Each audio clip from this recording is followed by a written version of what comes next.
20 வயசுல ஒரு நாட்டுக்கே அதிபராக முடியுமா என்ற கேள்விக்கு ஆமா கண்டிப்பா முடியும் அப்படின்ற மாதிரி ஆஸ்திரேலியாவை சேர்ந்த ஒரு இளைஞர் வெர்டிஸ் என்ற சிறிய நாட்டை உருவாக்கி அதன் அதிபராக இருக்காரு.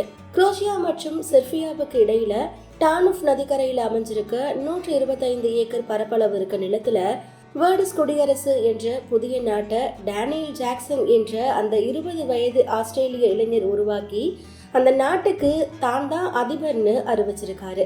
இதுவரைக்கும் இந்த நிலப்பகுதிக்கு எந்த நாடுமே உரிமை கேட்கல என்பதை தெரிஞ்சுக்கிட்டு 2019ஆம் ஆண்டு மே 30ஆம் தேதி இந்த மைக்ரோனேஷனை அவரு உருவாக்கி இருக்காரு. இந்த புதிய நாட்டுக்குன்னு தனி கொடி, அமைச்சரவை, கரன்சி மற்றும் 400 குடிமக்கள் இருக்காங்க.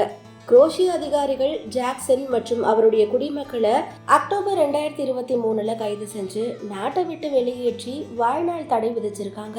ஆனா செர்பியா அதிகாரிகள் தன்னுடைய முயற்சிக்கு ஆதரவா இருக்கிறதா ஜாக்சன் சொல்லியிருக்காரு. இப்போ அவரு நாடு கடந்த அரசாங்கத்தை நடத்திட்டு வரதா தெரிவிச்சிருக்காரு.